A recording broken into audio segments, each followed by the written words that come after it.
청아그룹의 심장부인 청아타워 1층 로비는 언제나처럼 차가운 위엄과 완벽한 질서로 가득 차 있었다. 바닥의 회색 대리석은 거울처럼 반짝여 그 위를 걷는 사람들의 그림자를 냉정하게 비췄고, 거대한 유리창 너머로는 분주한 서울의 도심 풍경이 소리 없이 펼쳐졌다. 오늘은 특히 더했다. 방위 주주총회가 열리는 날이었기에 로비의 공기는 평소보다 몇 배는 더 팽팽하게 압축된 듯 했다. 보안 요원들은 한치의 오차도 없는 간격으로 서서 날카로운 눈빛으로 출입자들을 훑었고, 직원들은 약속이라도 한 듯 무채색의 정장을 입고 조용한 발걸음으로 자신의 자리를 찾아 움직였다. 이 모든 정적과 질서의 중심에 강태민이 있었다. 그가 자동문 너머로 모습을 드러내자 로비를 가득 채우고 있던 미세한 소음마저 순간적으로 멎었다. 32살의 젊은 나이에 대한민국 재계 서열 5위의 청아그룹을 이끄는 총수. 그의 별명은 얼음 황제였다. 감정을 드러내지 않는 무표정한 얼굴 상대에 속을 꿰뚫어 보는 듯한 깊고 차가운 눈빛, 그리고 목표를 위해서라면 그 어떤 것도 수단으로 삼는 냉혹함. 그것이 세상이 아는, 그리고 청아그룹의 모든 임직원이 두려워하는 강태민의 모습이었다. 강태민은 맞춤 제작한 다크 네이비 슈트를 입고 있었다. 그의 넓은 어깨와 단단한 체구를 완벽하게 감싼 슈트는 그 자체로 하나의 갑옷처럼 보였다. 그의 뒤로는 비서실장과 수행원들이 그림자처럼 따랐지만 그 누구도 그의 보폭을 앞지르거나 방해하지 않았다. 그의 존재감만으로도 로비의 온도가 몇 도는 내려가는 듯 했다. 직원들은 그가 지나갈 때마다 허리를 굽혀 인사했지만 감히 그의 눈을 마주치려 하지는 않았다.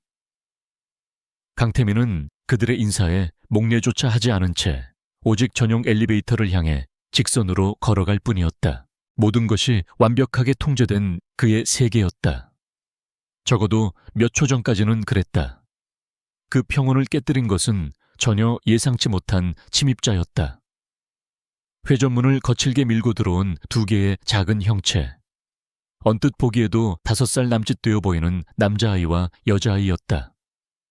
똑같이 생긴 얼굴, 동그랗고 커다란 눈, 그리고 고급스러운 아동복과는 어울리지 않는 결연한 표정.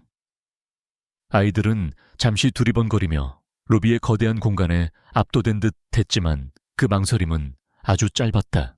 보안요원 한 명이 아이들을 발견하고 조심스럽게 다가갔다.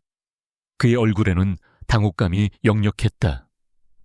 얘들아, 여긴 어른들이 일하는 곳이라 들어오면 안 돼요. 부모님은 어디 계시니? 부드럽게 타이르는 목소리였지만 아이들은 경계심을 늦추지 않았다. 남자아이가 여자아이의 손을 꼭 잡고 한 발짝 앞으로 나섰다. 아빠 찾으러 왔어요. 우리 아빠 여기 있어요. 아이의 목소리는 작았지만 로비의 정적 속에서는 놀라울 정도로 선명하게 울렸다.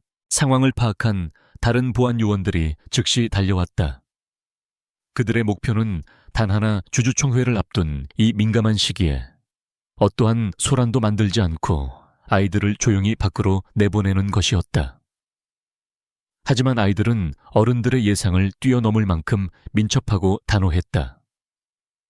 어른들이 잠시 주춤하는 사이 여자아이가 로비 중앙을 향해 걸어가고 있는 한 남자를 가리켰다. 그 남자는 바로 청아그룹의 심장 강태민이었다. 오빠 저기 있어, 아빠야. 여자아이의 외침과 동시에 두 아이는 보안 요원들의 손길을 뿌리치고 전속력으로 달리기 시작했다. 그들의 목표는 명확했다. 로비 중앙을 가로질러 전용 엘리베이터로 향하는 강태민. 직원들은 눈앞에 펼쳐지는 비현실적인 광경에 숨을 죽였다. 감히 누구도 총수의 앞길을 막아서거나 그의 심기를 불편하게 할 만한 행동을 상상조차 할 수 없는 곳에서 두 어린아이가 모든 규칙을 깨부수고 있었다. 수행원들이 먼저 반응했다. 그들은 아이들을 막기 위해 몸을 움직였지만 강태민의 미세한 손짓 하나에 그 자리에 멈춰 섰다. 강태민은 걸음을 멈추고 돌아섰다. 그의 얼굴에는 여전히 아무런 감정도 떠오르지 않았지만 미간이 아주 미세하게 좁혀졌다. 그의 차가운 시선이 자신을 향해 달려오는 두 작은 생명체에게 고정되었다. 그의 머릿속은 수만 가지 가능성을 빠르게 계산하고 있었다.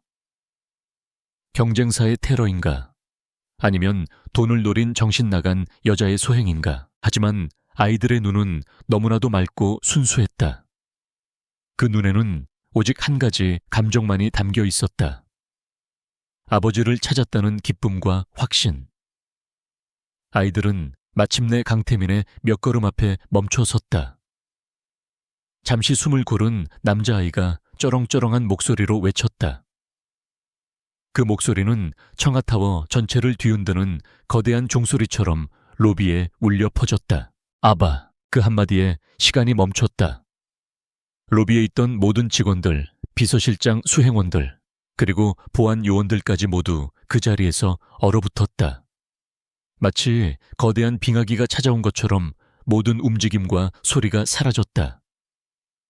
사람들은 눈을 깜빡이는 것조차 잊은 채 냉혈한으로 소문난 그들의 총수와 그의 앞에 서서 해맑게 웃고 있는 쌍둥이 아이들을 번갈아 쳐다보았다. 강태민의 세계를 지탱하던 완벽한 질서와 통제에 거대한 균열이 생기는 순간이었다. 강태민은 여전히 아무 말도 하지 않았다. 그의 시선은 자신을 아빠라고 부른 아이들의 얼굴에 고정되어 있었다. 똑같이 생긴 두 얼굴. 짙은 눈썹 날카로운 콧날, 그리고 굳게 담은 인매. 그 얼굴은 너무나도 낯설었지만 동시에 기이할 정도로 익숙했다. 특히 자신을 빤히 쳐다보는 저 당돌한 눈빛은 마치 오래전 잊어버렸던 자신의 모습을 거울로 보는 듯한 착각을 불러일으켰다. 그의 심장이 평생 처음 느껴보는 이상한 속도로 뛰기 시작했다. 여자아이가 한 걸음 더 다가와 강태민의 바지자락을 작은 손으로 꼭 붙잡았다. 그리고는 고개를 들어 그를 올려다보며 다시 한번 말했다. 이번에는 조금 더 부드럽고 애틋한 목소리였다. 아빠, 우리 하은이가 아빠 저 얼마나 보고 싶었는지 알아요. 엄마가 아빠는 아주 바쁜 사람이라고 했는데 진짜 바빠 보여요. 아이의 말에는 한치의 거짓도 의도도 없어 보였다. 오직 아버지를 향한 순수한 그리움만이 담겨 있었다. 그 순간 강태민의 머릿속을 스쳐 지나가는 한 여자의 얼굴이 있었다. 6년 전 그가 자신의 세계에서 완벽하게 지원했다고 믿었던 여자. 상처 입은 눈으로 그를 바라보던 마지막 모습. 그는 본능적으로 고개를 저어 그 잔상을 떨쳐내려 했다. 불가능한 일이었다. 그 여자와는 모든 것이 끝났고 그녀가 자신의 아이를 가졌을 리는 만무했다. 이것은 분명 잘 짜인 연극의 일부일 터였다. 하지만 그의 이성적인 판단과는 달리 그의 몸은 멋대로 반응하고 있었다. 자신도 모르게 아이들을 향해 몸을 살짝 숙이려 하고 있었다. 아이들의 눈높이에 맞춰주고 싶은 충동이 일었다. 그의 이런 미세한 변화를 비서실장인 최진혁이 놓칠 리 없었다. 최 실장은 거의 10년 동안 강태민을 보조해왔지만 그가 이토록 흔들리는 모습은 단 한 번도 본 적이 없었다.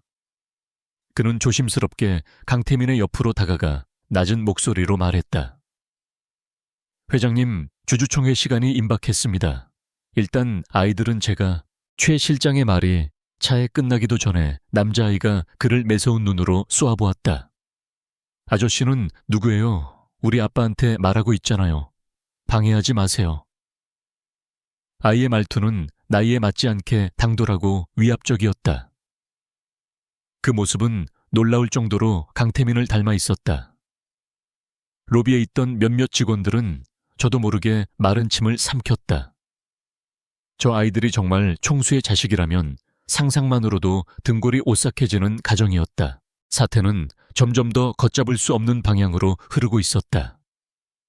이미 몇몇 기자들이 냄새를 맡고 타워 밖에서 기회를 엿보고 있다는 보고가 들어왔다.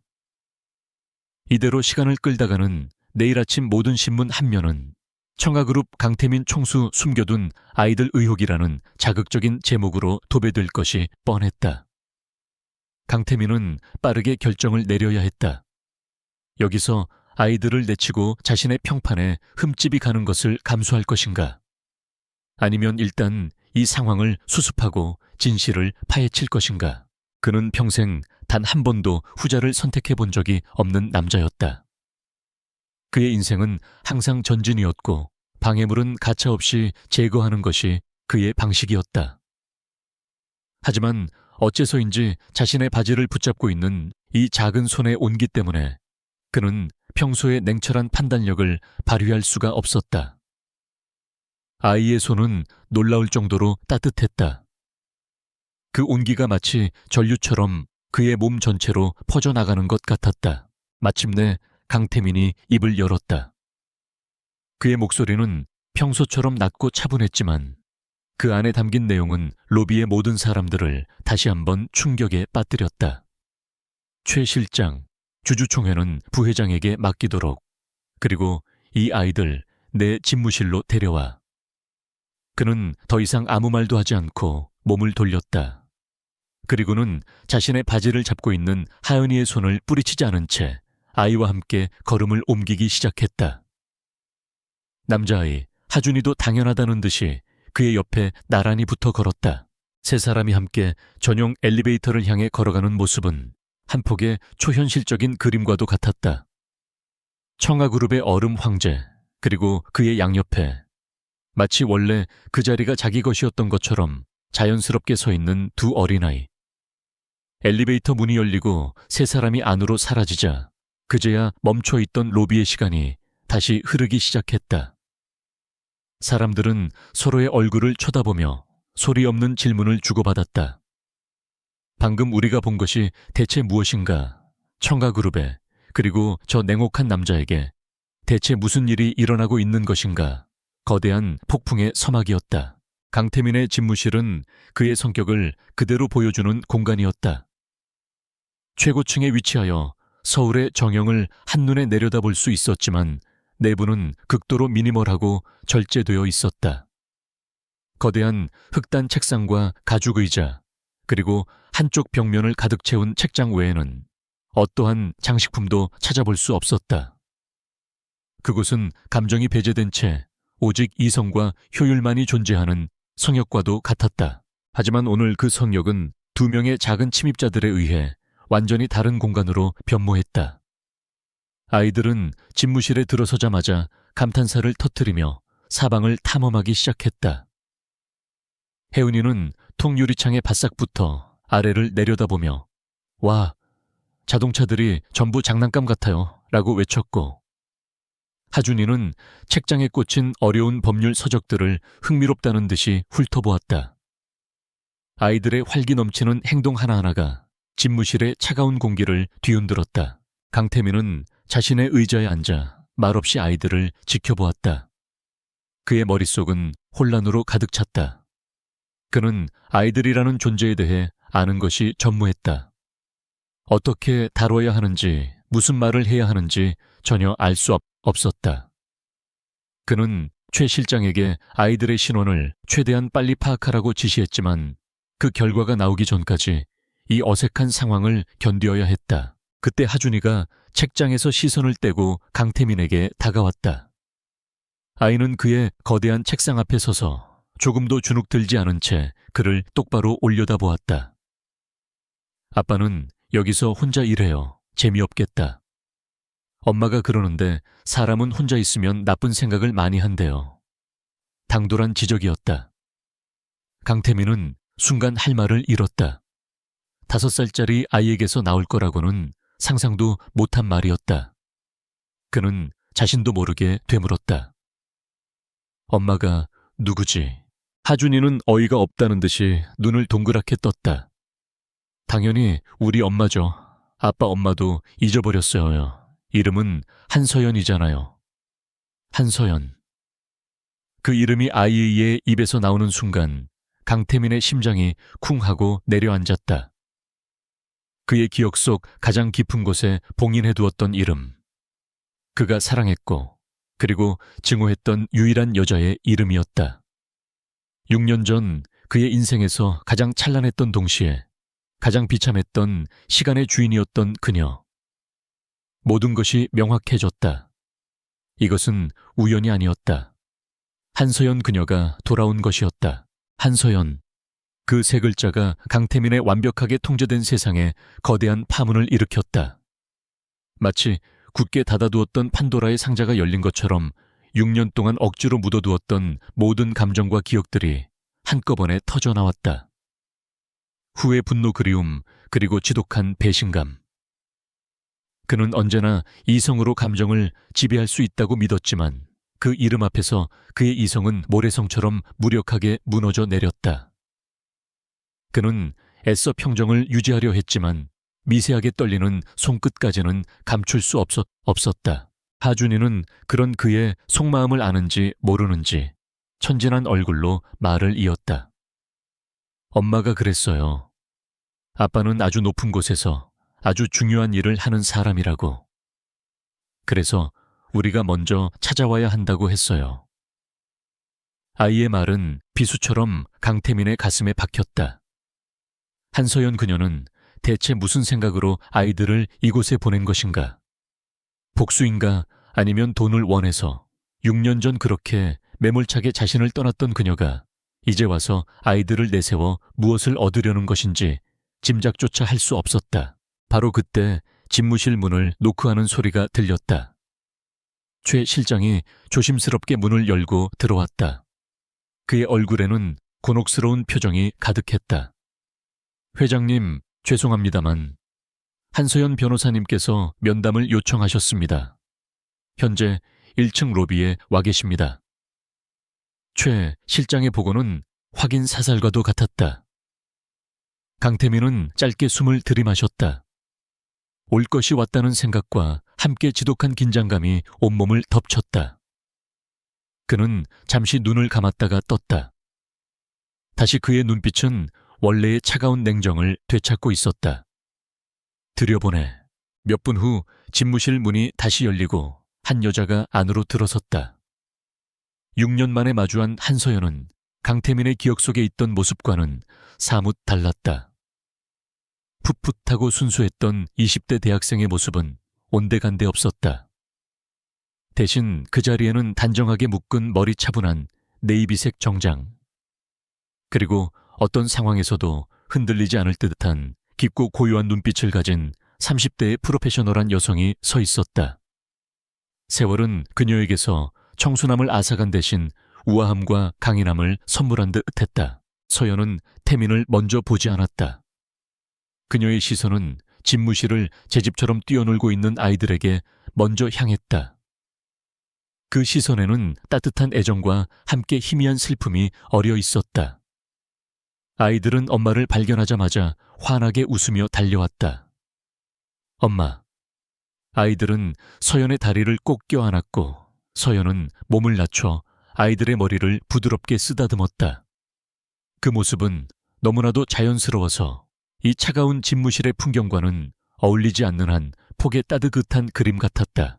아이들과의 짧은 인사를 마친 서연은 천천히 일어서서 강태민을 마주보았다.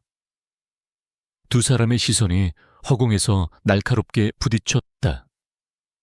길고 무거운 침묵이 흘렀다. 먼저 입을 연 것은 강태민이었다. 그의 목소리에는 칼날 같은 냉소와 분노가 뒤섞여 있었다. 이게 무슨 쇼지. 한서연 6년 동안 쥐 죽은 듯이 살더니 이제 와서 아이들을 앞세워 나타난 이유가 뭐야? 원하는 게 돈이라면 액수를 말해.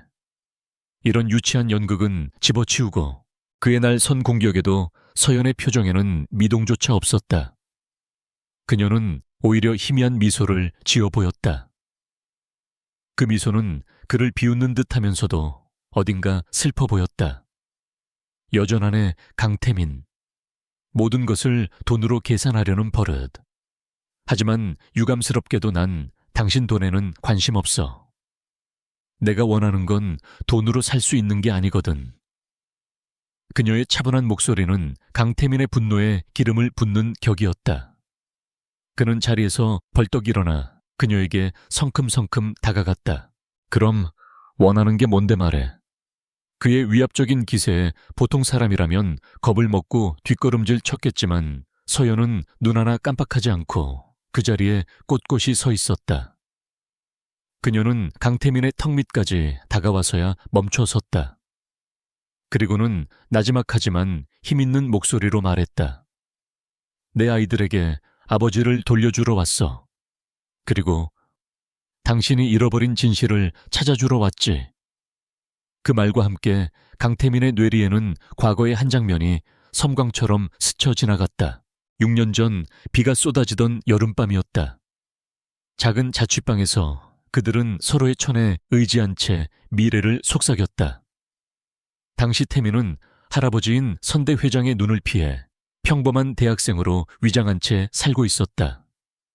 그의 유일한 안식처는 바로 서연이었다. 나중에 아주 멋진 집을 지어서 당신이랑 똑 닮은 아이들 낳고 평범하게 살고 싶어. 서연의 품에 안겨 잠꼬대처럼 말하던 그의 목소리는 진심이었다. 청아그룹의 후계자라는 무거운 짐을 내려놓고 싶었던 그의 유일한 탈출구. 하지만 그 꿈은 산산조각 났다. 다시 현실로 돌아온 강태민은 혼란스러운 눈으로 서연을 바라보았다. 그녀의 눈빛은 너무나도 단호해서 그가 알던 과거의 그녀라고는 믿기지 않았다. 진실 무슨 진실을 말하는 거지. 진실은 당신이 내게서 거액의 돈을 뜯어내고 말도 없이 사라졌다는 거 아닌가. 그의 말에 서연의 눈빛이 순간 차갑게 가라앉았다. 그게 당신이 아는 진실의 전부라면 당신은 지난 6년간 아주 불쌍한 꼭두각시로 살아온 것뿐이야, 강태민. 한편 청아그룹의 부회장실에서는 전혀 다른 풍경이 펼쳐지고 있었다.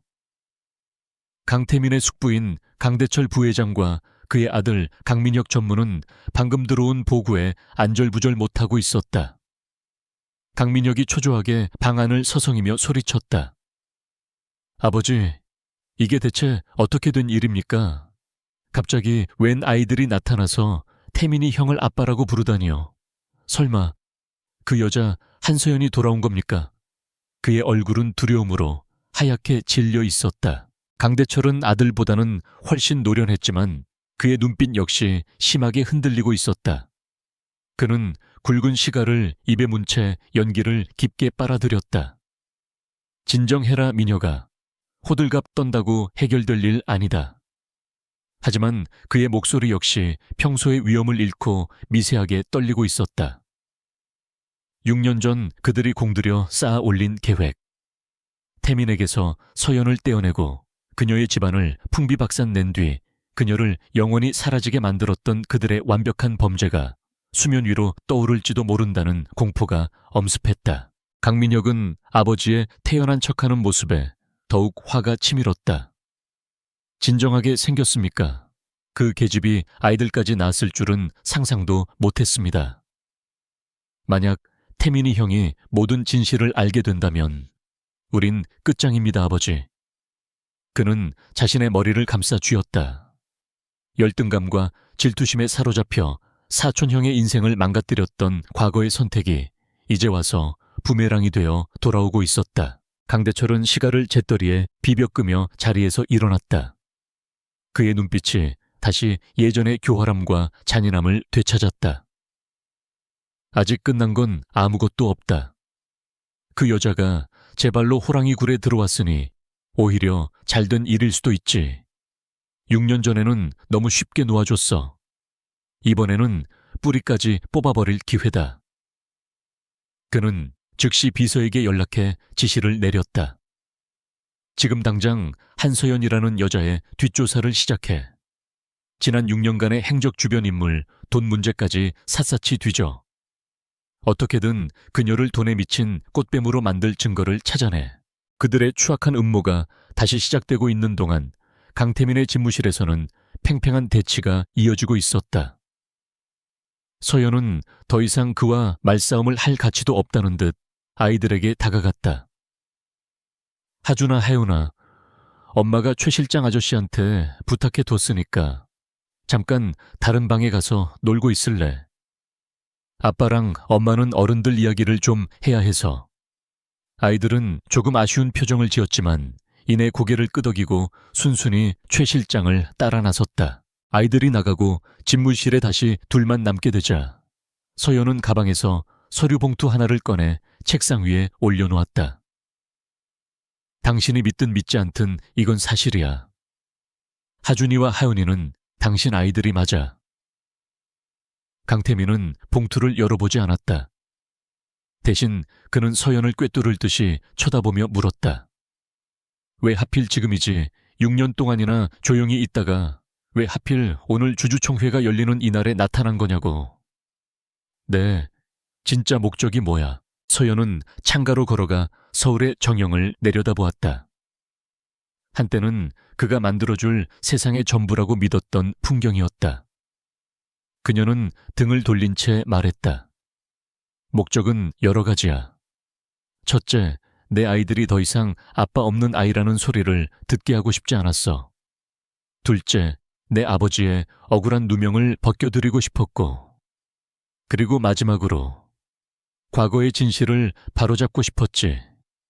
당신과 나, 그리고 우리를 둘러싼 모든 거짓말들을. 그녀의 목소리는 담담했지만 그 안에는 깊은 슬픔과 오랜 시간 삭혀온 분노가 담겨 있었다. 강태민은 혼란스러웠다. 그녀의 아버지, 뇌물수수 혐의로 검찰 조사를 받다가 스스로 목숨을 끊었다고 알려진 중소기업 사장. 당시 모든 증거는 그에게 불리했고 서연이 그 충격으로 자신에게 돈을 요구하고 떠났다고 그는 믿고 있었다. 하지만 서연의 말은 그 모든 것이 조작되었을 가능성을 시사하고 있었다. 강태민은 자신도 모르게 책상 위에 서류 봉투로 손을 뻗었다. 하지만 서연이 그의 행동을 제지했다. 그건 나중에 봐도 늦지 않아. 그보다 더 확실한 증거가 있으니까. 지금쯤 결과가 나왔을 텐데. 그녀의 말의 의미를 강태민이 채 파악하기도 전에 그의 개인 휴대폰이 울렸다. 발신자는 그가 가장 신뢰하는 정보팀의 팀장이었다. 그는 잠시 망설이다가 전화를 받았다. 수화기 너머로 들려오는 보고는 짧고 명료했다. 그리고 그 내용은 강태민의 세상을 다시 한번 뒤흔들기에 충분했다. 회장님, 조금 전 로비에서 채취한 아이들의 머리카락과 회장님의 유전자 정보를 대조한 결과가 나왔습니다. 친자 관계일 확률 99.999%입니다.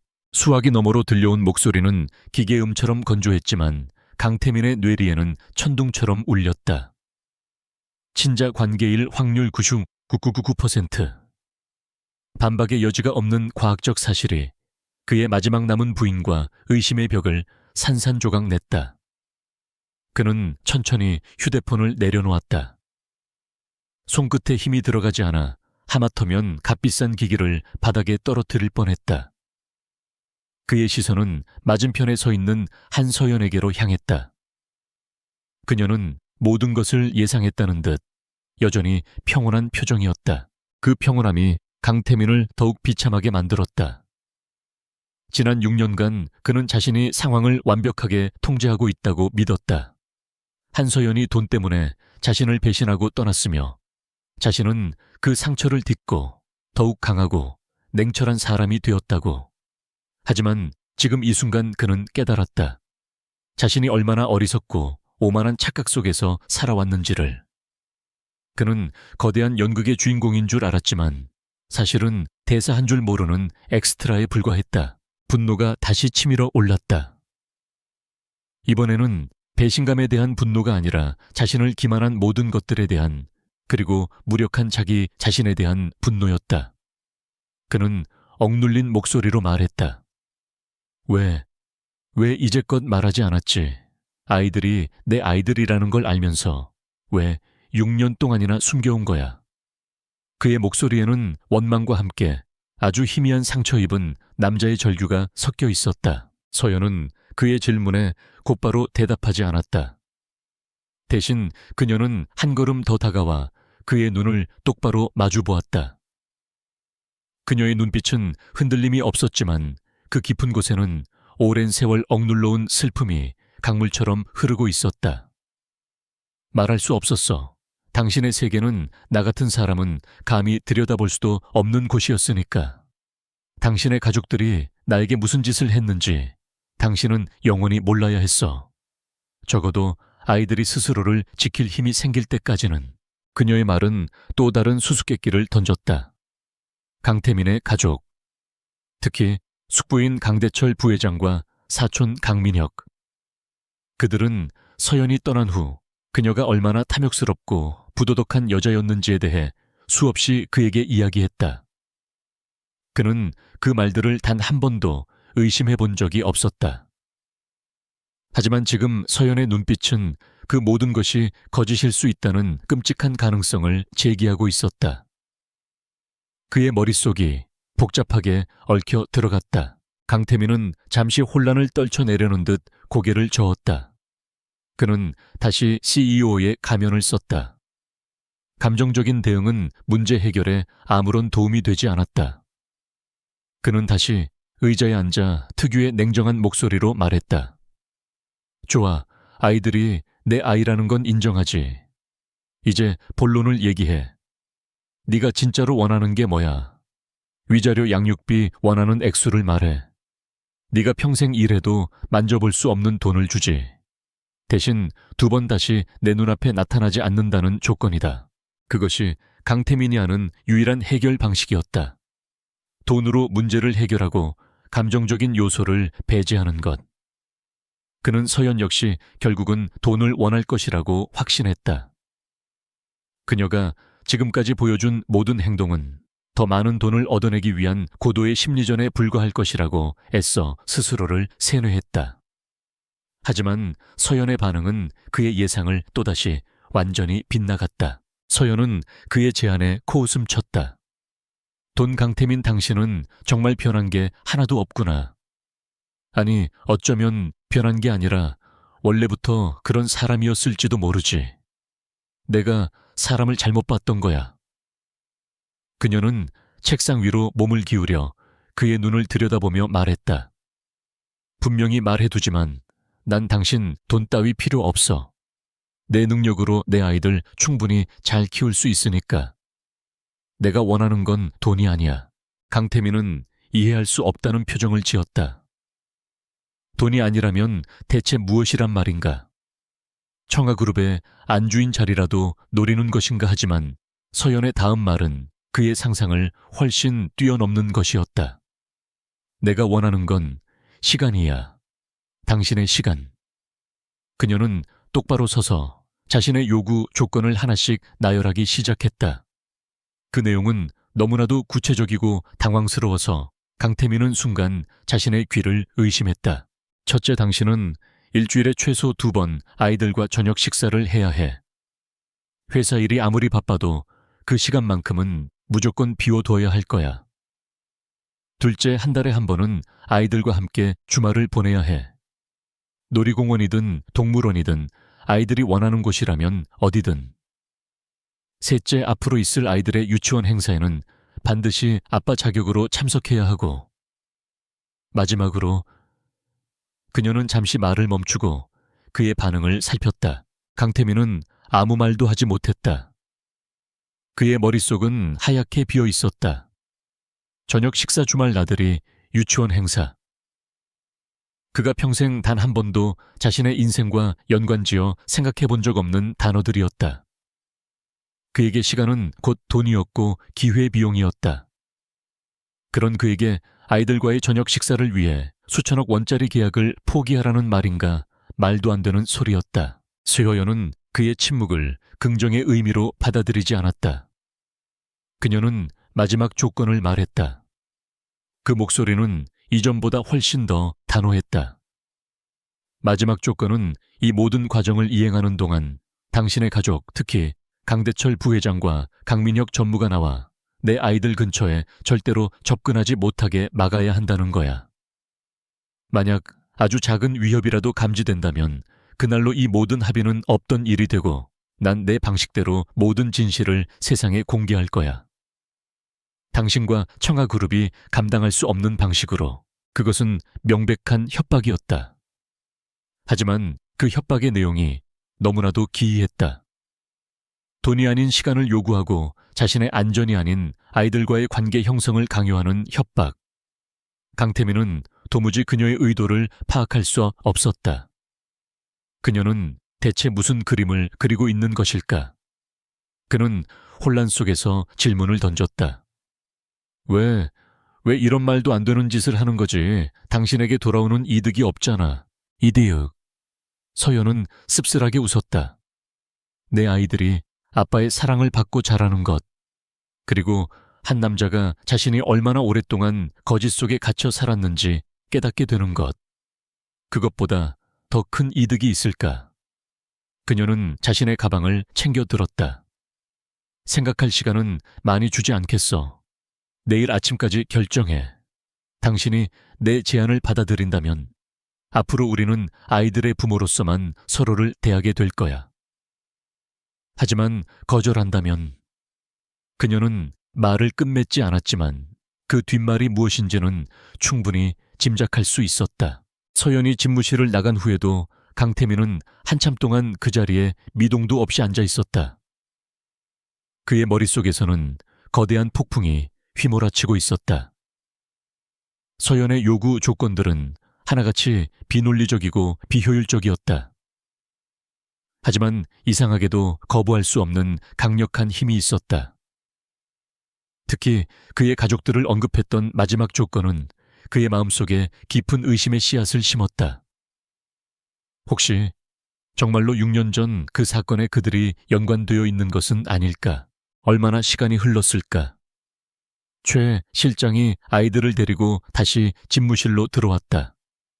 아이들은 다른 방에서 맛있는 간식을 먹고 왔는지 얼굴에 만족스러운 미소가 가득했다. 하지만 강태민의 심각한 표정을 보자 아이들의 얼굴에서도 미소가 사라졌다. 혜은이가 조심스럽게 그에게 다가와 물었다. 아빠 화났어요. 혹시 엄마가 아빠한테 혼났어요? 아이의 커다란 눈망울에 걱정이 가득 담겨 있었다. 강태민은 그 질문에 어떻게 대답해야 할지 몰랐다. 그는 평생 누군가의 감정을 헤아려 본 적도 자신의 감정을 설명해 본 적도 없었다. 그는 그저 어색하게 입을 열었다. 아니다. 화나지 않았어. 하지만 그의 목소리는 너무나도 딱딱해서 아이들은 그의 말을 믿지 않는 눈치였다. 어색한 침묵이 흘렀다. 거대한 집무실을 가득 채운 것은 오직 시계 초침 소리뿐이었다. 그때 하준이가 그의 책상 위로 기어 올라가더니 그가 보고 있던 서류 하나를 집어들었다. 이게 뭐예요? 글씨가 엄청 많네. 아빠는 이런 재미없는 것만 봐요.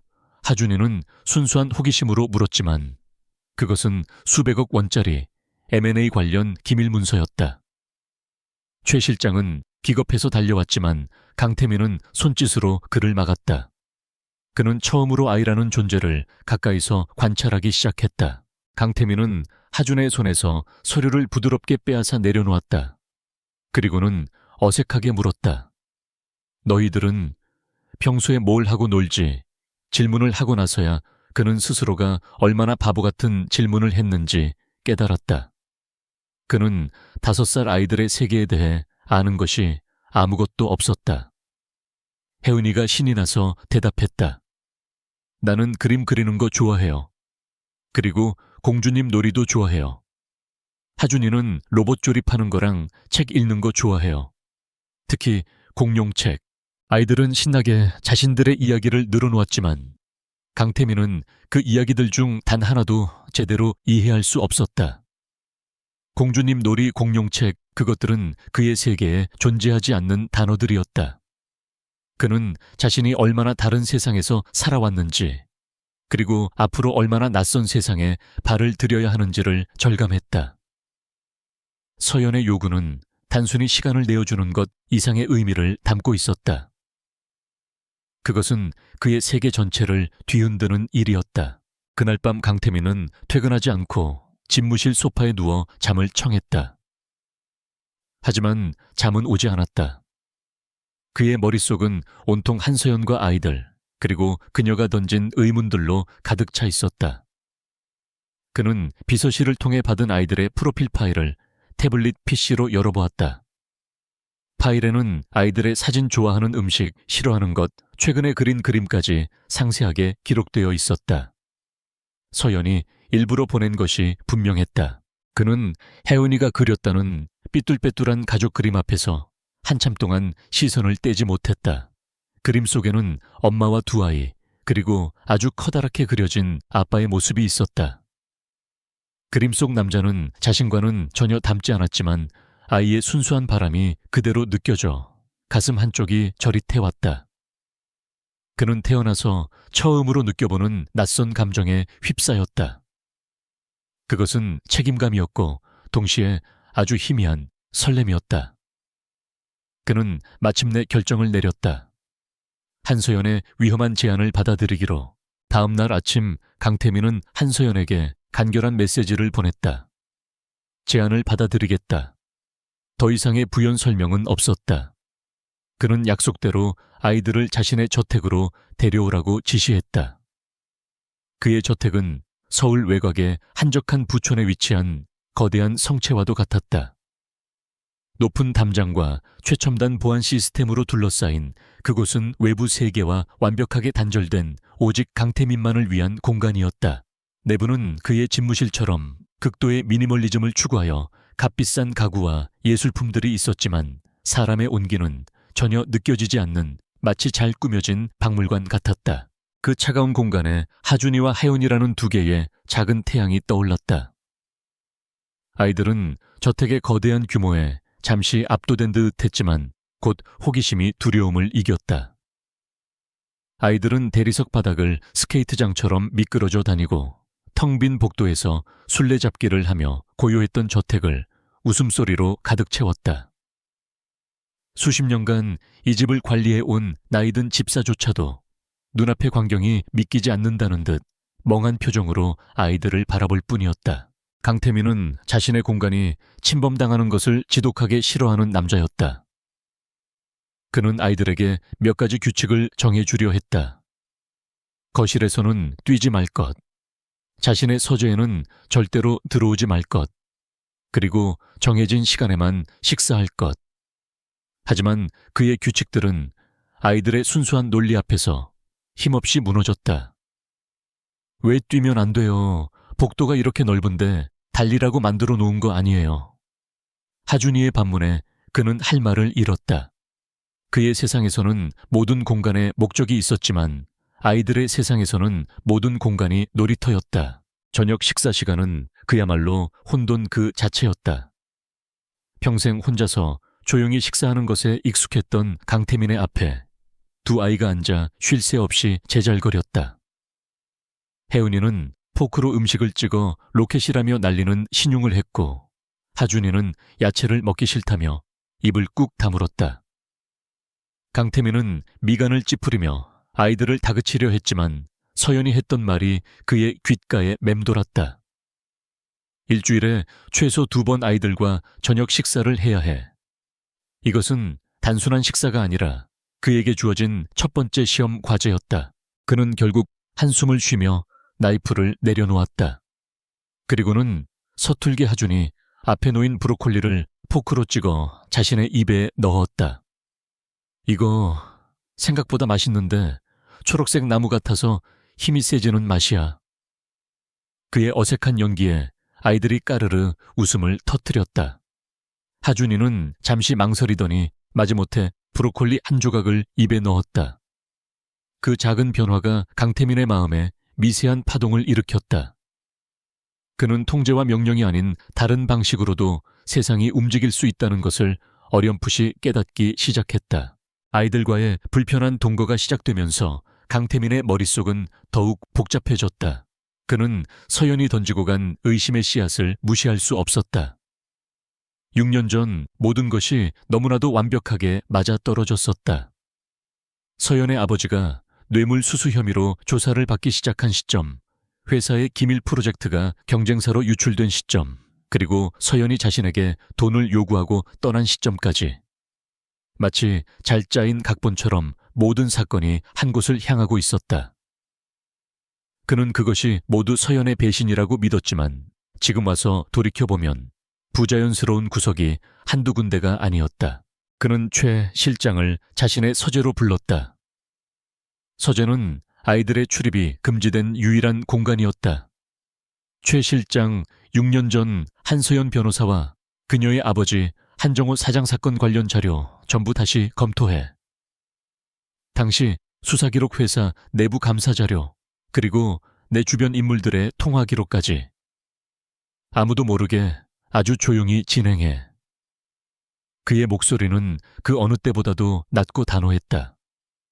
최 실장은 총수의 갑작스러운 지시에 놀랐지만 아무것도 묻지 않고 고개를 숙였다.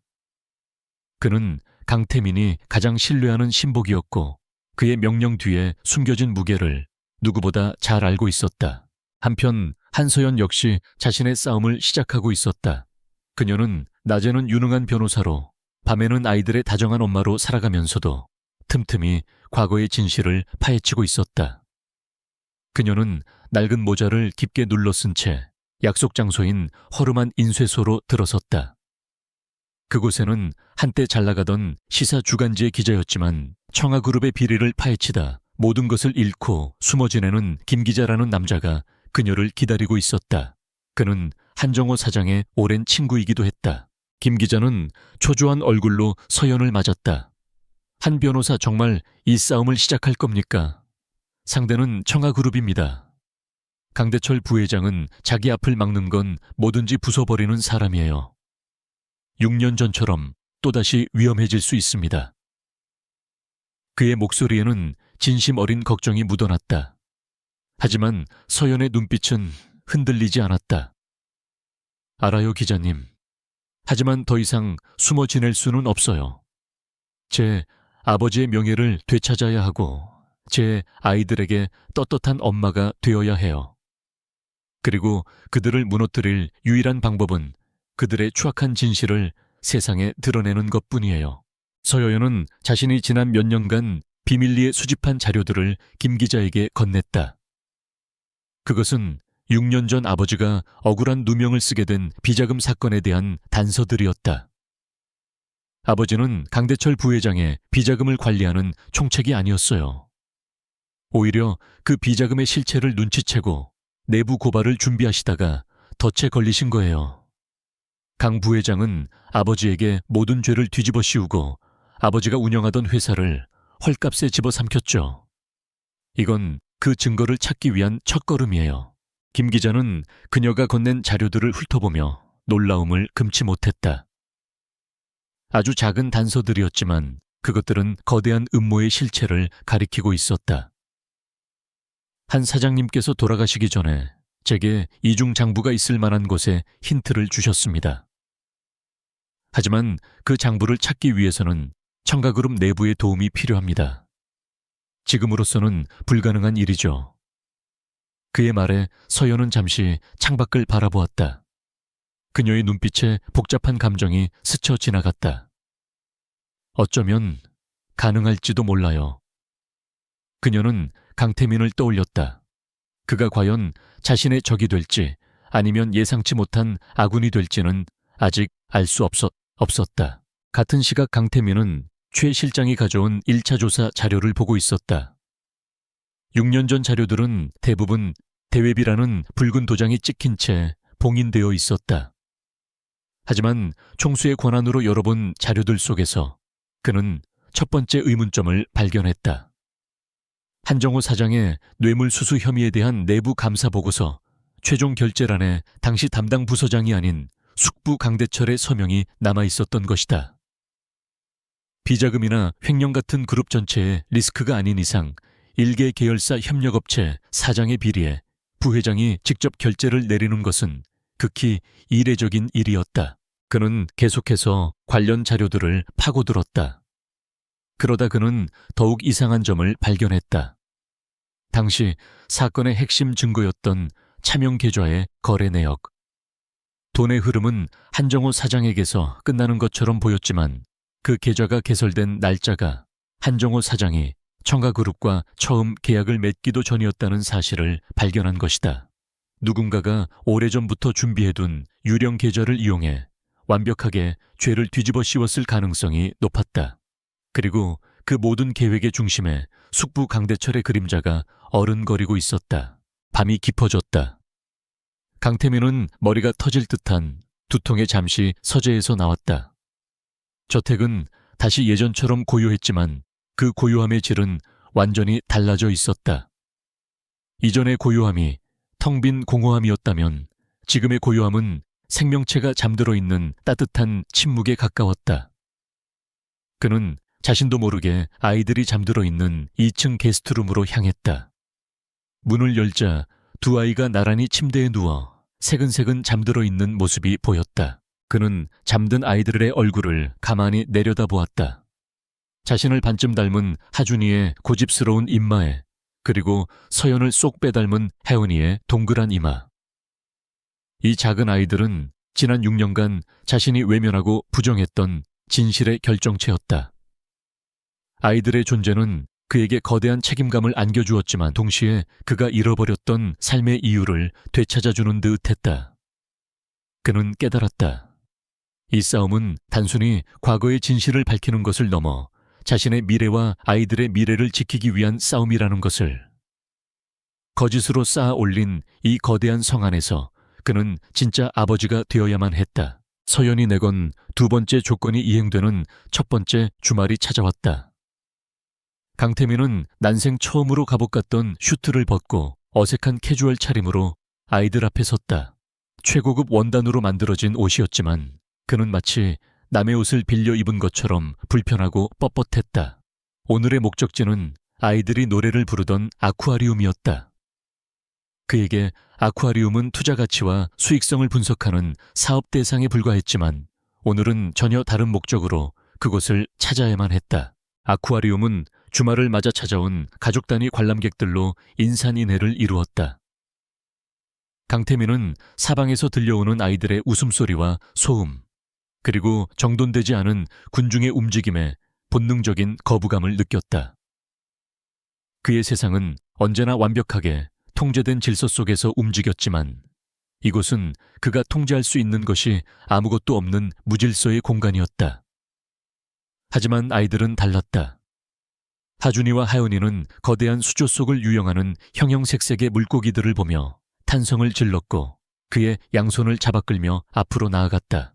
그는 아이들의 성화에 못 이겨 거대한 가오리가 유영하는 메인 수조 앞에 멈춰 섰다. 아이들은 유리벽에 얼굴을 바싹 붙인 채 넋을 잃고 물고기들을 구경했다. 그때 혜은이가 그의 옷소매를 잡아당기며 물었다. 아빠, 저 물고기는 왜 항상 웃고 있어요? 아이가 가리킨 곳에는 벨루가 한 마리가 유유히 헤엄치고 있었다. 그는 벨루가의 생태학적 특징이나 입 구조에 대해 설명하려다 문득 그것이 아이가 원하는 대답이 아니라는 것을 깨달았다. 그는 잠시 머뭇거리다가 자신도 믿기지 않는 대답을 내놓았다. 아마 가족들이랑 같이 있어서 행복해서 그런가 보지. 그 말을 내뱉는 순간 그의 뇌리에 또다시 과거의 한 조각이 스쳐 지나갔다. 낡고 작은 동네 영화관 그와 서연은 나란히 앉아 뻔한 코미디 영화를 보고 있었다. 내용은 기억나지 않았지만 스크린을 보며 박장대소하던 서연의 웃음소리는 아직도 생생했다. 그때 그녀가 그의 어깨에 머리를 기댄 채 속삭였다. 태민 씨랑 같이 있으니까 그냥 아무것도 아닌 일에도 이렇게 행복하네. 그 기억 속 서연의 얼굴은 그 어떤 보석보다도 찬란하게 빛나고 있었다. 그는 생각에 잠겨 있다가 주변이 갑자기 소란스러워진 것을 깨달았다. 그리고 혜은이가 보이지 않는다는 사실을 뒤늦게 알아차렸다. 심장이 철렁 내려앉는 느낌이 무엇인지 그는 그날 처음으로 경험했다. 그의 머릿속은 하얗게 비었고 본능적으로 아이의 이름을 외치며 인파 속을 헤치기 시작했다. 강하은 그의 절박한 목소리에 주변 사람들이 그를 쳐다보았지만 그는 아랑곳하지 않았다. 그의 머릿속에는 오직 아이를 찾아야 한다는 생각뿐이었다. 다행히 하은이는 멀리 가지 않은 곳에 있었다. 기념품 가게 앞에서 화려한 인어공주 인형에 시선을 빼앗겨 제자리에 멈춰 서 있었던 것이다. 그는 달려가 아이의 작은 어깨를 붙잡았다. 그리고 자신도 모르게 아이를 와락 껴안았다. 아빠 허락 없이는 절대로 혼자 돌아다니면 안 된다고 했지. 그의 목소리는 화가 나 있었지만 그 안에는 안도감과 깊은 공포가 뒤섞여 있었다. 혜은이는 그의 품에 안겨 고개를 끄덕였다. 아빠에게서 이런 강한 감정을 느껴본 것은 처음이었다. 그 작은 소동 이후 그는 아이들에게서 한시도 눈을 떼지 않았다. 그는 아이들의 손을 꼭 잡고 다녔고 아이들이 무언가를 가리킬 때마다 몸을 낮춰 눈을 맞추며 대답해 주었다. 그의 이런 변화를 가장 먼저 눈치챈 것은 하준이었다. 늘 냉정하고 어려운 말만 하던 아빠가 조금씩 변하고 있다는 것을. 펭귄 쇼를 보러 가는 길에 하준이가 그에게 불쑥 물었다. 아빠는 옛날부터 이렇게 바빴어요. 엄마랑 우리랑 같이 있을 시간도 없을 만큼. 그 질문은 강태민의 가슴을 후벼 파는 아픈 가시와도 같았다. 그는 아이에게 차마 거짓말을 할 수가 없었다. 그래, 아빠가 많이 어리석었어. 세상에서 가장 소중한 게 뭔지도 모르고 살았거든. 그의 솔직한 고백에 하준이는 더 이상 아무것도 묻지 않았다. 대신 아이는 그의 손을 조금 더 세게 잡았다. 작지만 따뜻한 온기가 그의 손을 통해 심장까지 전해지는 듯 했다. 그는 자신이 지난 6년간 얼마나 많은 것을 놓치고 살았는지 뼈저리게 느끼고 있었다. 아쿠아리움을 나올 때쯤 강태민은 완전히 녹초가 되어 있었다. 육체적인 피로보다는 감정적인 소모가 훨씬 컸다. 하지만 아이들의 얼굴에는 행복한 미소가 가득했다. 혜은이는 그가 사준 인어공주 인형을 품에 꼭 안고 있었고 하준이는 오늘 본 상어의 종류에 대해 쉴 새 없이 이야기했다. 그는 아이들의 제잘거림을 들으며 처음으로 자신의 얼굴에도 희미한 미소가 번지고 있다는 사실을 깨달았다. 그것은 의식적인 미소가 아니라 마음 깊은 곳에서부터 우러나오는 자연스러운 감정의 표현이었다. 저택으로 돌아오는 차 안에서 아이들은 곤히 잠이 들었다. 그는 백미러를 통해 잠든 아이들의 얼굴을 바라보았다. 평화롭고 천사 같은 얼굴. 저 얼굴들을 지키기 위해서라면 무엇이든 할 수 있을 것 같았다. 그는 숙부와 사촌이 자신에게 했던 말들을 다시 떠올렸다. 한서연은 처음부터 널 사랑한 게 아니야. 네 배경과 돈을 보고 접근한 거다. 그녀의 아버지가 횡령만 저지르지 않았어도 네가 그런 상처를 입을 일은 없었을 텐데. 그 모든 말들이 이제는 공허한 거짓말처럼 들렸다. 그가 기억하는 한서연은 그런 여자가 아니었다. 비 오는 날 우산 없이 버스 정류장에 서 있던 자신에게 먼저 우산을 씌워주던 여자. 시험 기간이면 밤새 도서관에서 자신을 위해 자리를 맡아주던 여자. 그가 청아그룹의 후계자라는 사실을 알게 되었을 때 기뻐하기는커녕 오히려 슬픈 눈으로 앞으로 우리가 함께할 시간이 줄어들겠구나라고 말하던 여자였다.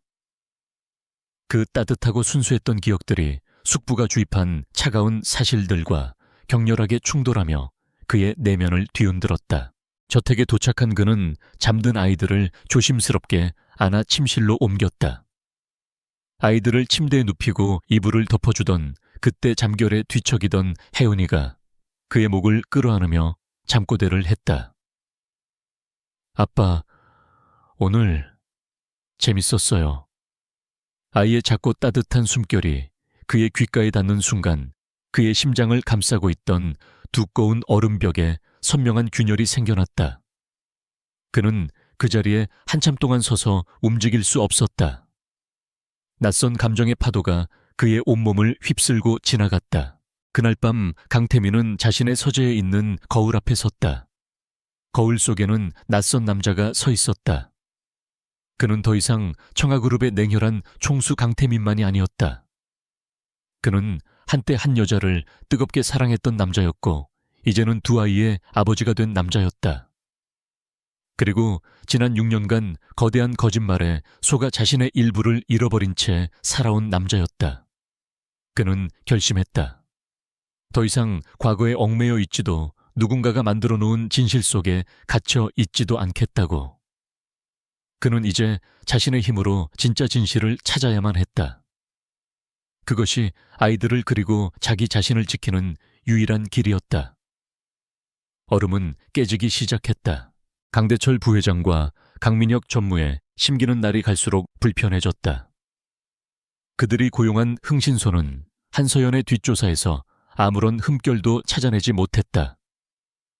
그녀의 지난 6년은 조용하고 성실한 법학도의 삶 그 자체였다. 흔한 남자 문제나 금전 문제 하나 없이 오직 공부와 아이들 육에만 전념한 기록만이 전부였다. 그녀를 돈에 미친 꽃뱀으로 몰아가려던 그들의 첫 번째 계획은 시작부터 난관에 부딪혔다. 설상가상으로 회사 내부에서는 강태민이 변했다는 소문이 돌기 시작했다. 주말이면 아이들과 외출을 하고 칼 같던 퇴근 시간도 유연해졌다는 목격담이 들려왔다. 강민혁은 초조함을 감추지 못하고 아버지에게 불평을 쏟아냈다. 아버지 이대로는 안 됩니다. 태민이 형이 그 여자와 아이들에게 완전히 빠져들고 있어요. 저러다가 6년 전 일까지 다시 파헤치기 시작하면 어떡합니까? 제채티, 강대철은 굳은 얼굴로 창밖을 내다보았다. 그 역시 아들보다 더 큰 위기감을 느끼고 있었다. 강태민은 그가 평생을 바쳐 길러낸 최고의 작품인 동시에 가장 위험한 존재였다. 그는 조카의 능력을 누구보다 잘 알았기에 태민이 의심을 품기 시작하면 모든 것이 끝장이라는 사실을 직감했다. 이제 말로 할 시간은 끝났다. 그 여자에게 경고를 보내야 해. 자신이 얼마나 무모한 싸움을 시작했는지, 그리고 그 대가가 무엇인지를 똑똑히 깨닫게 해주어야 한다. 그의 목소리는 뱀처럼 차갑고 사악했다. 그들의 첫 번째 경고는 한서연이 아닌 그녀의 가장 약한 고리를 향했다. 서연의 어머니가 작은 골목에서 운영하는 소박한 한식당이었다. 어느 날 갑자기 구청 위생과와 세무서 직원들이 들이닥쳤다. 그들은 사소한 트집을 잡아 영업정지를 운운했고 몇 년치의 세금 장부를 전부 압수해갔다. 평생 법 없이도 성실하게 살아온 노모는 마른 하늘의 날벼락 같은 상황에 충격을 받고 쓰러지고 말았다. 서연은 병원에서 어머니의 손을 잡고 모든 것이 자신의 탓이라며 자책했다. 이것이 청아그룹의 방식이라는 것을 그녀는 너무나도 잘 알고 있었다. 그들은 직접 손에 피를 묻히지 않았다. 대신 합법적인 권력을 이용해 상대를 서서히 질식시키는 훨씬 더 교묘하고 잔인한 방법을 사용했다. 어머니의 눈물 앞에서 그녀의 마음은 잠시 흔들렸다.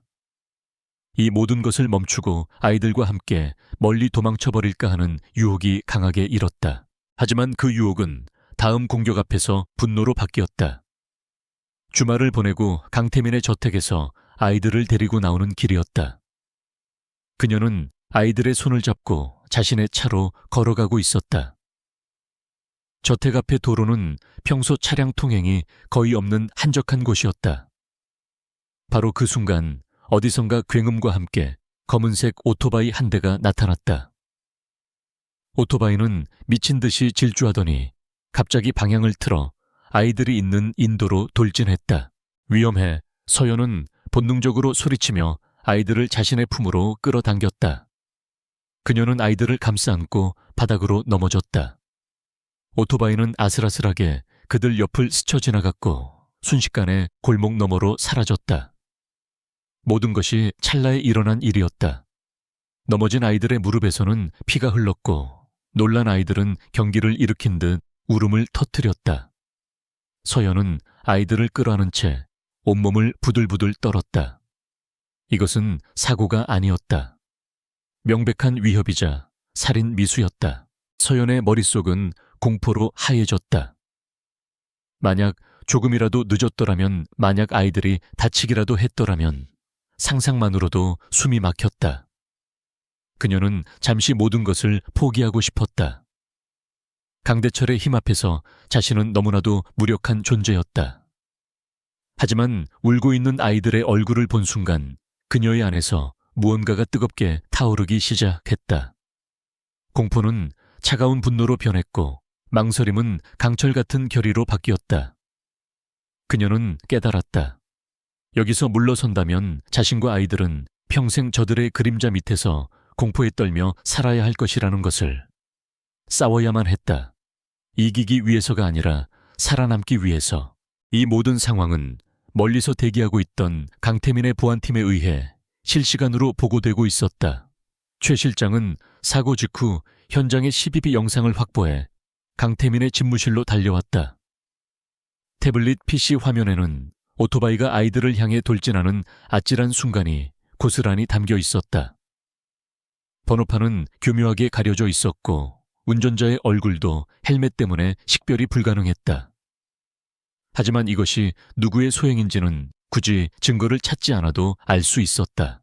강태민은 영상을 말없이 몇 번이고 되돌려 보았다. 그의 얼굴에는 아무런 표정 변화도 없었다. 하지만 그의 주변 공기는 얼어붙을 듯이 차가워졌고 지독한 살기가 방 안을 가득 메웠다. 그동안 그가 보여줬던 냉정함은 이성적인 통제 하에 있는 것이었다. 하지만 지금 그의 눈에서 뿜어져 나오는 분노는 통제를 벗어난 원초적인 야수의 그것이었다. 감히 내 아이들을 건드려 그의 안에서 오랫동안 잠들어 있던 무언가가 완전히 깨어났다. 그는 자리에서 일어나 슈트 재킷을 걸쳤다. 그의 움직임은 평소처럼 침착했지만 그 안에 담긴 에너지는 폭발 직전의 화상과도 같았다. 최 실장은 감히 그에게 어디로 가는지 묻지 못했다. 그저 그의 뒤를 따를 뿐이었다. 강태민이 향한 곳은 바로 위층에 있는 강대철 부회장의 집무실이었다. 그는 노크도 없이 문을 거칠게 열고 안으로 들어섰다. 강대철은 갑작스러운 조카의 등장에 잠시 놀랐지만 이내 특유의 능구렁이 같은 미소를 지으며 그를 맞았다. 아니, 태민이 아니냐. 무슨 일인데 이렇게 급하게 찾아왔어. 노크하는 예의는 어디다 두고. 그의 말에는 가시가 돋쳐 있었다. 그는 태민이 오늘 있었던 일을 알고 찾아왔을 것이라고는 꿈에도 생각하지 못했다. 그는 자신의 계획이 완벽했다고 믿었다. 하지만 강태민은 그의 예상을 완전히 깨부쉈다. 그는 부회장실 중앙에 있는 테이블 위로 태블릿 PC를 던지듯 내려놓았다. 화면에서는 오토바이 사고 영상이 반복해서 재생되고 있었다. 강대철의 얼굴에서 순간 미소가 사라졌다. 그는 당황한 기색을 감추려 애쓰며 말했다. 이게 뭐냐, 끔찍한 사고로구나. 아이들은 괜찮으냐? 그의 어설픈 연기는 강태민의 분노를 더욱 부채질할 뿐이었다. 강태민은 대답 대신 그에게 한 걸음 다가섰다. 그리고는 얼음처럼 차가운 목소리로 하지만 강대철의 귀에 똑똑히 들리도록 말했다. 숙부님, 저는 어릴 때부터 숙부님께 많은 것을 배웠습니다. 사업은 전쟁이고 목표를 위해서는 때로 비정한 결정을 내려야 한다는 것도 배웠죠. 하지만 단 하나 배우지 못한 것이 있습니다. 그는 강대철의 눈을 똑바로 쳐다보았다. 그의 눈빛은 날카로운 유리 조각과도 같았다. 자신의 피를 나눈 가족을, 그것도 힘없는 어린아이들을 공격하는 쓰레기 같은 짓은 배운 적이 없습니다. 그의 직설적인 말에 강대철의 얼굴이 하얗게 질렸다. 네, 네가 지금 무슨 말을 하는 거냐? 내가 그랬다는 증거라도 있느냐? 그는 목소리를 높여 억울함을 토해냈지만 그 목소리는 심하게 떨리고 있었다. 강태민은 피식 웃었다. 그 웃음은 경멸과 살기로 가득 차 있었다. 증거요? 그런 건 필요 없습니다. 앞으로는 제가 숙부님의 증거가 될 테니까요. 그는 테이블에 손을 짚고 몸을 기울여 강대철의 귓가에 속삭였다. 잘 들으세요, 숙부님. 다시 한 번만 더 내 아이들 그리고 그 아이의 엄마, 머리카락 한 올이라도 건드리는 날에는 제가 가진 모든 것을 걸고 숙부님께서 아끼시는 모든 것들을 제 더미로 만들어 버릴 겁니다. 청아그룹이든 그 가짜는 아들이든 전부 다요. 이건 협박이 아닙니다. 약속입니다. 그 말을 끝으로 강태민은 몸을 돌려 집무실을 나갔다. 혼자 남은 강대철은 다리에 힘이 풀려 의자에 주저앉았다. 그는 평생 처음으로 조카에게서 진짜 공포를 느꼈다. 자신이 애써 키워온 괴물이 이제 주인의 목을 물어뜯기 위해 이빨을 드러낸 것이다. 그들의 은밀했던 전쟁은 이제 수면 위로 올라왔다. 더 이상 물러설 곳은 없었다. 한쪽이 완전히 파멸해야만 끝나는 피비린내 나는 전쟁의 서막이 올랐다. 강대철의 집무실을 나온 강태민의 머릿속은 그 어느 때보다도 차갑고 명료했다. 분노는 가라앉고 그 자리에는 강철 같은 결단력이 들어섰다. 숙부와의 전면전이 시작된 이상 더 이상 혼자서 싸울 수는 없었다. 그에게는 아군이 필요했다. 6년 전 사건의 진실에 가장 가까이 다가서 있는 유일한 사람 바로 한서연이었다. 그는 더 이상 그녀를 의심하거나 과거의 감정으로 대할 여유가 없었다. 그녀는 이제 이 전쟁의 가장 중요한 파트너가 되어야만 했다. 강태민은 즉시 최 실장에게 한서연과의 비밀 면담을 지시했다. 장소는 자신의 저택도 회사도 아닌 제3의 장소여야 했다. 강대철의 감시망이 미치지 않는 가장 안전한 곳. 며칠 후 그는 자신이 개인적으로 후원하는 한적한 갤러리 전체를 빌렸다. 폐관 시간 후 모든 직원이 퇴근한 갤러리에는 오직 두 사람만이 남았다. 거대한 그림자들이 드리워진 고요한 공간은 그들의 비밀스러운 만남을 위한 완벽한 무대였다. 최허연은 약속 장소에 도착했을 때 짙은 경계심을 늦추지 않았다. 며칠 전 겪었던 끔찍한 사고는 그녀를 더욱 예민하게 만들었다. 그녀는 강태민이 무슨 생각으로 자신을 이곳에 불렀는지 짐작할 수 없었다. 그가 자신을 회유하려는 것일까? 아니면 또 다른 함정일까? 하지만 갤러리 안으로 들어선 그녀는 자신의 예상이 빗나갔음을 직감했다. 그곳에서 그녀를 기다리고 있는 강태민의 얼굴에는 평소의 오만함이나 냉정함 대신 깊은 고뇌와 비장함이 서려 있었다. 강태민은 아무 말 없이 그녀에게 태블릿 PC를 건넸다. 화면에는 며칠 전의 오토바이 사고 영상이 재생되고 있었다. 그리고 그 옆에는 서연의 어머니 식당에 들이닥쳤던 구청 직원들의 신상 정보가 정리되어 있었다. 그들의 계좌에 최근 강민혁 전무의 비서 명의로 거액이 입금된 기록까지 첨부되어 있었다. 그는 서연이 무언가를 묻기도 전에 먼저 입을 열었다. 그의 목소리는 낮고 무거웠다. 미안합니다. 당신과 아이들을 지켜주지 못했소. 사과였다. 평생 단 한 번도 누군가에게 고개를 숙여본 적 없는 남자 강태민의 입에서 나온 사과. 서연은 순간 자신의 귀를 의심했다. 그의 사과는 단순한 유감 표명이 아니었다. 그 안에는 진심 어린 미안함과 함께 자신의 가족이 저지른 죄에 대한 깊은 책임감이 담겨 있었다. 그녀의 마음을 짓누르고 있던 경계심의 벽이 아주 조금 허물어지는 순간이었다. 강태민은 자신이 그동안 비밀리에 조사해온 내용들을 털어놓았다. 6년 전 사건 기록에서 발견한 강대철의 의심스러운 서명, 한정호 사장의 누명에 사용된 유령 계좌의 실체, 그리고 그 모든 배후에 자신의 숙부와 사촌이 있다는 강한 심증까지. 그는 더 이상 아무것도 숨기지 않았다. 자신의 치부일지도 모르는 가족의 범죄를 그녀 앞에 모두 꺼내놓았다. 그것은 항복 선언인 동시에 동맹을 제안하는 그의 방식이었다. 그의 고백은 서연에게 닫혀있던 마지막 문을 열게 하는 열쇠가 되었다. 그녀 역시 더 이상 혼자서 싸울 수 없다는 것을 깨달았다. 강대철이라는 거대한 벽을 넘기 위해서는 강태민의 힘이 그리고 그가 가진 정보가 절실하게 필요했다. 그녀는 자신이 김 기자와 함께 추적해온 진실의 조각들을 그의 앞에 맞춰놓기 시작했다. 아버지의 억울한 죽음, 그가 강대철의 비자금 조성을 눈치채고 내부 고발을 준비하고 있었다는 사실, 그리고 그 비자금의 규모가 청하그룹 전체를 뒤흔들 수 있을 만큼 천문학적인 액수라는 것까지, 두 사람이 각자 가지고 있던 정보의 조각들이 하나로 합쳐지자 6년 전 사건의 거대한 전모가 비로소 드러나기 시작했다. 그것은 단순히 한 중소기업 사장을 희생양으로 삼은 비리 사건이 아니었다.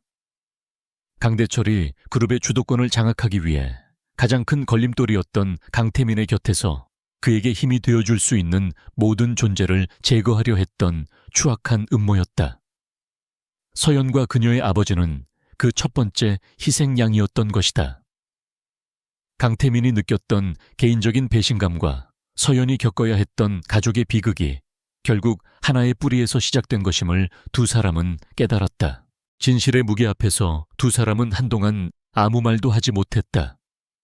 길고 무거운 침묵이 흘렀다. 먼저 침묵을 깬 것은 서연이었다. 이제 어떻게 할 생각이죠? 그녀의 목소리는 차분했지만 그 안에는 날카로운 결의가 담겨 있었다.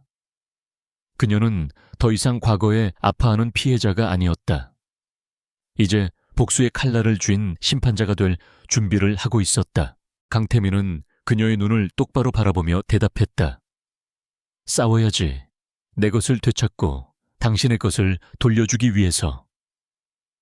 그의 말은 짧았지만 그 안에 담긴 의미는 결코 가볍지 않았다. 두 사람 사이에 비로소 깨지지 않을 동맹이 맺어지는 순간이었다. 그것은 사랑이나 용서 같은 감정적인 관계의 회복이 아니었다. 공동의 적을 앞에 둔 철저히 전략적이고 이성적인 파트너십의 시작이었다. 그날 이후 갤러리의 지하 작업실은 그들의 비밀작전 본부가 되었다. 두 사람은 각자의 전문 분야를 활용하여 방역을 준비하기 시작했다. 서연은 법률가로서 강대철의 범죄 혐의를 입증할 법적 증거 목록을 만들고 전체적인 계획에 큰 그림을 그렸다. 그녀의 치밀하고 논리적인 전략 수립 능력은 강태민조차 혀를 내두를 정도였다. 그는 그녀가 지난 6년간 얼마나 단단하고 예리하게 자신을 단련해 왔는지를 새삼 깨달았다. 강태민은 자신의 위치와 권력을 이용해 내부 정보 수집과 인물 포섭을 담당했다. 그는 최 실장을 통해 강대철의 비자금 흐름을 추적하는 한편 6년 전 사건에 연루되었지만 양심의 가책을 느끼고 있을 만한 내부 조력자를 물색하기 시작했다. 그의 막강한 정보력과 자금력은 그들의 계획에 강력한 날개를 달아주었다. 두 사람은 마치 오랫동안 손발을 맞춰온 파트너처럼 완벽한 호흡을 보여주었다. 그들은 강대철을 무너뜨릴 결정적인 증거, 즉 이중장부의 행방을 찾는데 모든 것을 집중했다. 서연은 아버지가 남긴 희미한 단서와 김 기자의 취재력을 동원했고, 강태민은 그룹 내부의 보안 시스템을 분석하며 장부가 숨겨져 있을 만한 장소를 추려나갔다. 그 과정은 살얼음판을 걷는 것처럼 아슬아슬했다. 한 번의 실수만으로도 모든 것이 수포로 돌아가고 자신들뿐만 아니라 아이들의 목숨까지 위험해질 수 있었다. 밤늦게까지 이어지는 작전 회의 속에서 두 사람 사이에는 미묘한 기류가 흘렀다.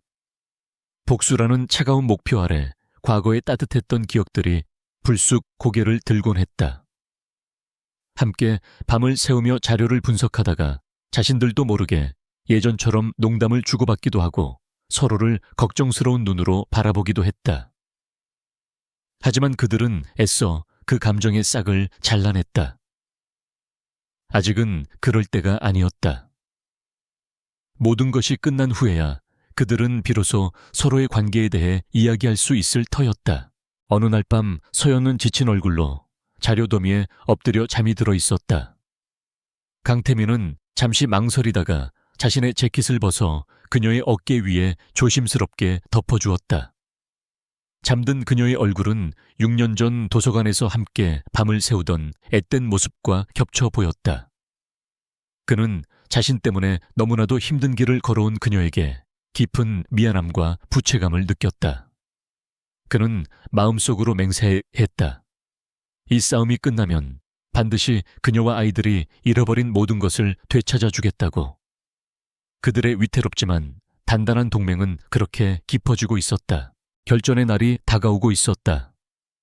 강대철이 마침내 칼을 뽑아들었다.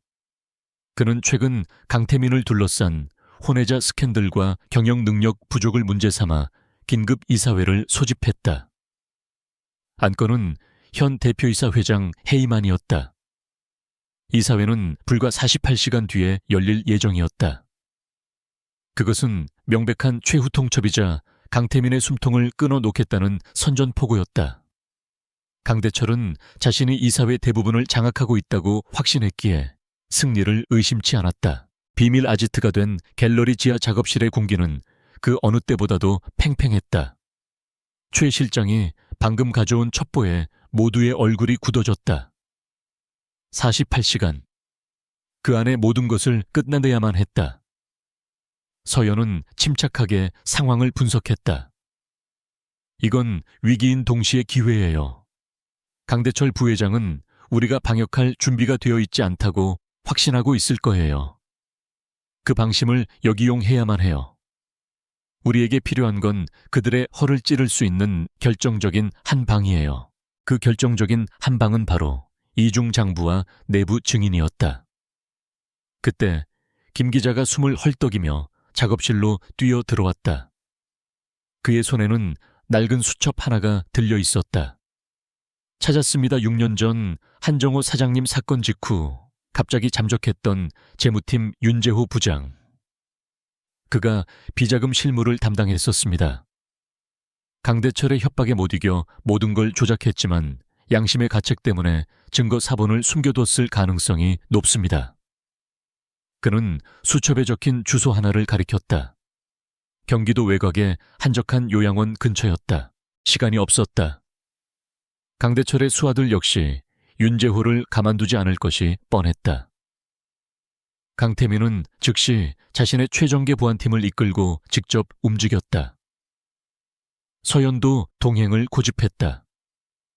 윤재호를 설득하는 것은 법률적인 논리뿐만 아니라 같은 피해자로서의 공감대가 필요할 것이라고 판단했기 때문이었다.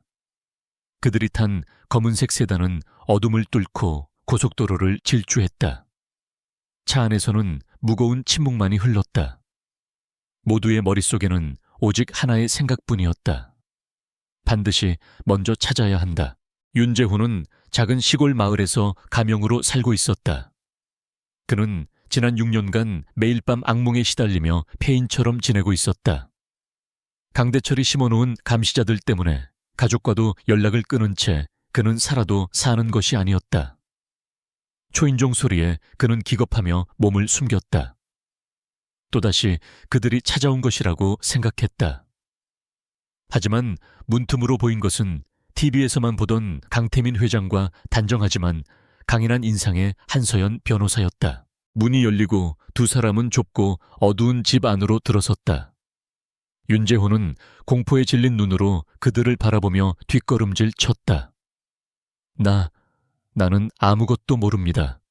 제발 저를 내버려 두세요. 그들이 저를 죽일 겁니다. 그의 목소리는 심하게 떨렸다. 그는 이미 영혼이 부서진 사람이었다. 강압적인 방법으로는 아무것도 얻을 수 없다는 것을. 직감한 서연이 먼저 그에게 다가갔다.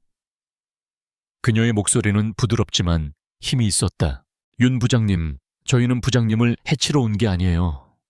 도와드리러 왔어요. 그리고 도움을 받으러 왔고요. 그녀는 자신의 아버지 이야기를 꺼냈다. 강대철의 음모 때문에 모든 것을 잃고 억울하게 돌아가신 아버지. 그 이야기를 하는 그녀의 눈에는 눈물이 고였다. 부장님도 피해자라는 거 알아요. 하지만 이제는 침묵을 깨야만 해요. 부장님의 가족을 위해서, 그리고 제 아버지처럼 억울하게 희생된 사람들을 위해서요. 언제까지 이렇게 숨어 사실 건가요? 서연의 진심 어린 설득에 윤재호의 눈빛이 흔들렸다. 그때 강태민이 앞으로 나섰다. 그는 위협 대신 약속을 했다. 윤 부장님, 오늘 저와 함께 이곳을 나서는 순간부터 당신과 당신 가족의 안전은 제가 책임지겠습니다. 청하그룹의 모든 힘을 동원해서 그 어떤 위협도 당신에게 닿지 못하게 할 겁니다. 그리고 이 모든 것이 끝나면 새로운 신분으로 해외에서 제2의 인생을 살 수 있도록 모든 지원을 아끼지 않겠습니다. 이건 강태민의 이름과 제 모든 것을 건 약속입니다. 한 사람은 진심으로 그의 양심에 호소했고 다른 한 사람은 현실적인 힘으로 그의 안전을 보장했다. 오랫동안 공포와 죄책감 사이에서 갈등하던 윤재호는 마침내 무너져 내렸다. 그는 바닥에 주저앉아 오열하기 시작했다. 그리고는 떨리는 손으로 방바닥의 낡은 장판 한쪽을 가리켰다. 저기 밑에 모든 자료가 담긴 USB가 있습니다. 제 목숨처럼 지켜온 유일한 보험이었습니다. 그들의 필사적인 설득이 결실을 맺는 순간이었다. 같은 시각 강대철과 강민혁은 최고급 룸살롱에서 축배를 들고 있었다. 그들은 자신들의 승리를 한치도 의심하지 않았다. 이사회를 매수했고 강태민의 약점을 쥐고 있다고 믿었다. 강민혁이 술에 취해 비열하게 웃었다. 아버지 내일이면 드디어 모든 게 제자리로 돌아오는군요. 근본도 없는 아이들을 등에 업은 강태민은 이제 끝입니다. 청하그룹은 이제 우리 세상입니다. 강대철은 만족스러운 미소로 아들의 잔을 채워주었다. 그의 눈에는 끝없는 탐욕과 오만함이 가득했다. 그들은 자신들이 파놓은 함정에 스스로 빠져들고 있다는 사실을 까맣게 모르고 있었다. 결전의 밤이 밝았다. 갤러리 지하 작업실은 전쟁 지휘 본부처럼 분주했다. 윤재호가 넘겨준 USB 안에는 상상을 초월하는 증거들이 담겨 있었다. 지난 10년간 강대철이 조성한 비자금의 상세 내역이 담긴 이중 장부 정관계 인사들에게 뿌린 뇌물 목록, 그리고 6년 전 한정호 사장에게 죄를 뒤집어 씌우기 위해 증거를 조작하는 과정이 담긴 녹취 파일까지. 그것은 청하그룹을 통째로 날려버릴 수도 있는 거대한 핵폭탄이었다. 서연은 밤새 모든 자료를 법적으로 검토하고 이사회에서 발표할 프레젠테이션 자료를 만들었다. 그녀는 가장 효과적인 방식으로 아무도 반박할 수 없는 논리로 강대철의 죄를 입증할 시나리오를 완성했다. 최 실장은 보안팀을 동원해 이사회장 안팎의 모든 통신을 감청하고 돌발 상황에 대비했다. 김 기자는 이 모든 진실이 세상에 공개될 때를 대비해 탐사보도 기사를 준비했다. 모든 준비는 끝났다. 강태민은 완성된 자료들을 마지막으로 검토했다. 그의 얼굴은 차분했지만 눈빛은 그 어느 때보다도 뜨겁게 타오르고 있었다. 이것은 단순히 자신의 자리를 지키기 위한 싸움이 아니었다. 아버지에게서 물려받은 소중한 회사를 바로 세우고 억울하게 희생된 사람들의 명예를 회복하며 사랑하는 아이들에게 부끄럽지 않은 아버지가 되기 위한 싸움이었다. 그는 자리에서 일어나 창밖의 어두운 도시를 내려다보았다. 곧 동이 터올 터였다. 그는 잠시 서연을 바라보았다. 그녀 역시 창밖을 바라보고 있었다. 두 사람 사이에는 아무런 말도 오가지 않았지만 그들은 서로의 마음을 읽을 수 있었다. 길고 외로웠던 싸움의 끝이 보이고 있었다. 그들은 함께 이 지옥 같은 시간을 건너왔다. 서연이 먼저 그에게 손을 내밀었다. 행운을 빌어요. 강태민은 그녀의 손을 망설임 없이 굳게 잡았다. 우리는 이길 겁니다. 그들의 손에 담긴 온기는 다가올 전투에 대한 두려움을 녹이고 서로에게 가장 큰 힘이 되어주었다. 심판의 날이 밝아오고 있었다. 심판의 날 청하그룹 본사 최고층에 위치한 이사회 회의장은 숨막히는 긴장감으로 가득 차 있었다. 거대한 타원형 테이블을 둘러싼 이사들의 얼굴은 하나같이 굳어 있었고 그들의 시선은 테이블 상석에 앉은 두 남자 강대철과 강태민에게로 향했다. 강대철은 비통하면서도 결연한 표정 연기를 하며 비장한 분위기를 연출했다.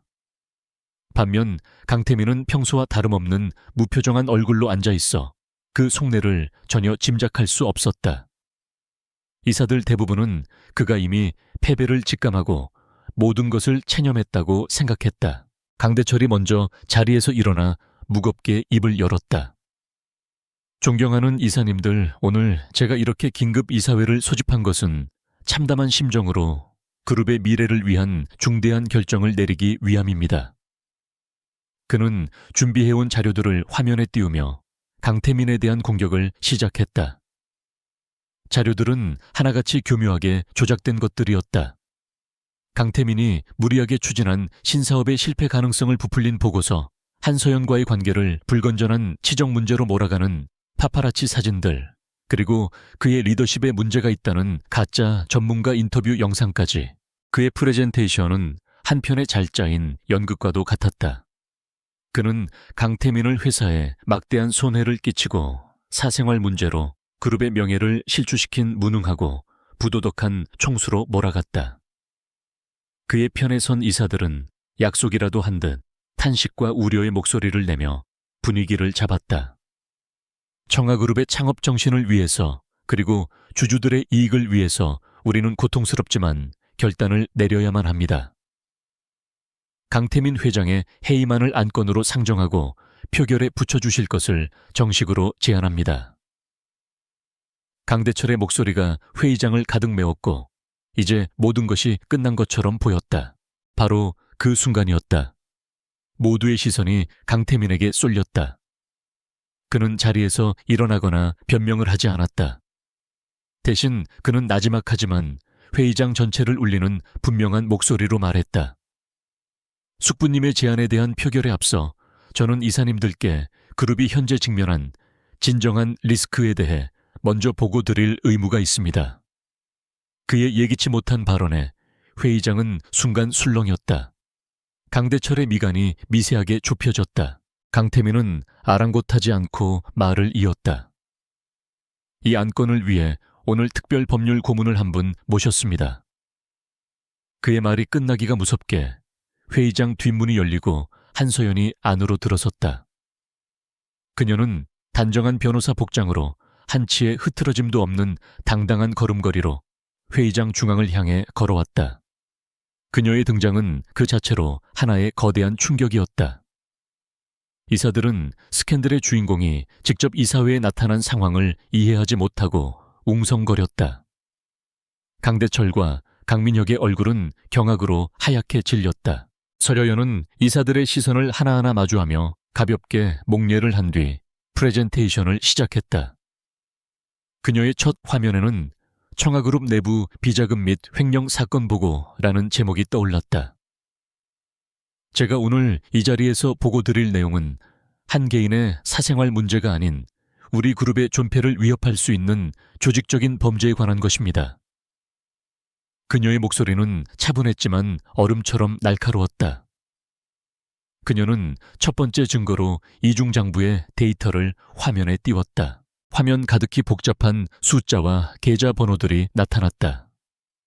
그리고 그 돈의 흐름이 최종적으로 향하는 곳은 바로 강대철 부회장과 강민혁 전무의 해외 페이퍼 컴퍼니 계좌였다. 지난 10년간 그들이 빼돌린 비자금의 규모는 이사들의 상상을 초월하는 액수였다. 회의장은 경악과 충격으로 가득 찼다. 강대철이 벌떡 일어나 소리쳤다.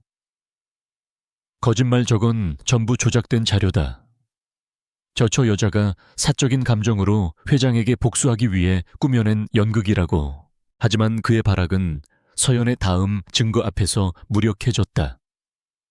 조작이라고 하셨습니까? 좋습니다. 그럼 이 자금의 흐름을 직접 관리했던 실무 책임자의 증언을 직접 들어보시죠. 그녀의 말과 함께 화면에는 윤재호 전 재무부장의 영상이 재생되기 시작했다. 영상 속 윤재호는 초췌했지만 분명한 목소리로 지난 6년간 자신이 겪었던 모든 일들을 증언했다.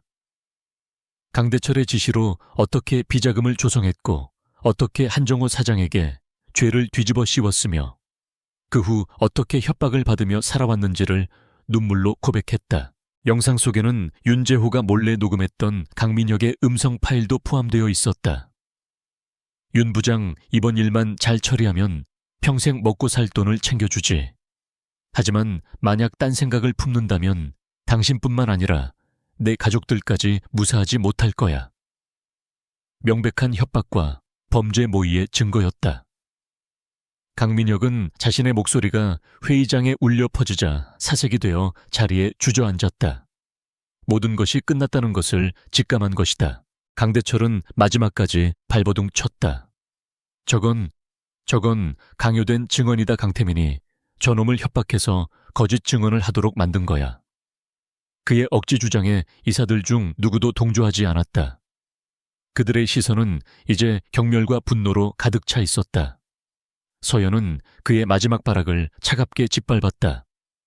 강요된 증언이라고 하셨나요? 그래서 한 가지 증거를 더 준비했습니다. 6년 전 강대철 부회장께서 직접 한정호 사장에게 누명을 씌우라고 지시하는 내용이 담긴 집무실 녹취 파일입니다. 그것은 결정타였다. 아버지가 만약을 대비해 서재에 숨겨두었던 작은 녹음기. 서연조차 그 존재를 모르고 있다가 김 기자의 도움으로 유품을 정리하던 중 기적적으로 발견한 마지막 카드였다. 녹취 파일이 재생되고 강대철의 추악한 목소리가 회의장을 채우는 순간 그의 세상은 완벽하게 무너져 내렸다. 그는 더 이상 아무 말도 하지 못하고 멍한 눈으로 화면을 바라볼 뿐이었다. 바로 그때 이사회 회의장의 육중한 문이 거칠게 열렸다. 그곳에는 검찰 특수부 수사관들이 들이닥쳤다. 그들은 회의장의 혼란에는 아랑곳하지 않고 강대철과 강민혁에게 다가가 차가운 목소리로 말했다. 강대철 씨, 강민혁 씨, 특정경제범죄가중치어벌법상 횡령 및 배임 증거 조작 살인 교사 혐의로 두 분을 긴급 체포합니다. 당신들은 변호사를 선임할 수 있으며 모든 것이 순식간에 일어났다. 조금 전까지 청아그룹의 막강한 권력자였던 두 남자는 차가운 수갑을 찬 채 수사관들에게 무력하게 끌려나갔다. 그들의 비명과 저항은 소음에 묻혀 사라졌다. 회의장에 남은 이사들은 눈앞에서 벌어진 드라마틱한 반전극에 넋을 잃고 앉아 있었다. 한순간에 모든 것이 정리되었다.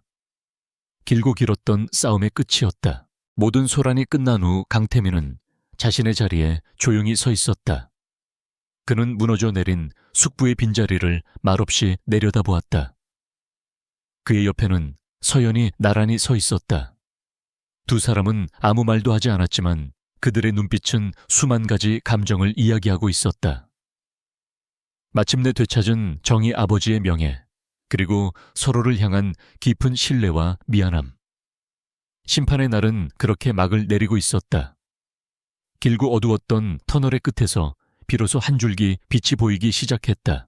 강대철과 강민혁이 수갑을 찬 채 이사회 회의장에서 끌려나간 후 회의장에는 무거운 침묵과 함께 기묘한 안도감이 흘렀다.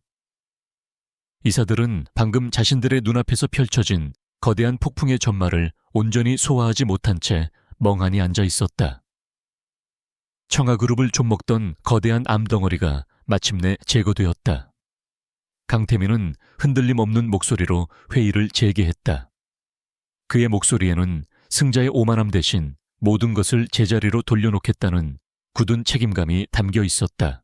그는 먼저 그룹을 대표하여 6년 전 억울하게 희생된 한정호 사장과 그 유가족에게 공식적으로 사죄했다. 그리고 그룹 차원에서 그의 명예를 회복하기 위한 모든 조치를 취할 것을 약속했다.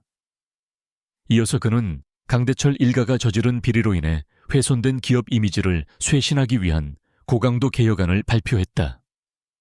투명한 지배, 구조 확립, 윤리경영위원회 신설, 그리고 협력업체와의 상생을 위한 새로운 기금 조성. 그의 계획은 구체적이고 단호했다. 이사들은 그의 새로운 리더십 앞에서 더 이상 이의를 제기하지 못하고 만장일치로 그의 제안에 동의했다. 그날 이후 청아그룹은 거대한 변화의 소용돌이에 휩싸였다. 언론은 연일 대서특필로 강대철 일가의 비리를 보도했고 다 대한민국은 재벌가에 추악한 민낯에 경악했다. 위기였지만 강태민은 이를 기회로 만들었다. 그는 한서연의 법률 자문을 받아 모든 상황에 정면으로 대응했다. 숨기거나 축소하지 않고 모든 것을 투명하게 공개하며 대중의 신뢰를 얻어 나갔다. 얼음 황제라는 별명 대신 개혁군주라는 새로운 수식어가 그를 따라다니기 시작했다. 강대철과 강민혁은 법의 엄중한 심판을 받았다. 그들이 저지른 죄목은 너무나도 명백하고 방대해서 대한민국 최고의 로펌도 그들을 변호하기를 포기했다. 결국 부자는 수십 년의 중형을 선고받고 역사의 뒤양일로 쓸쓸히 사라졌다.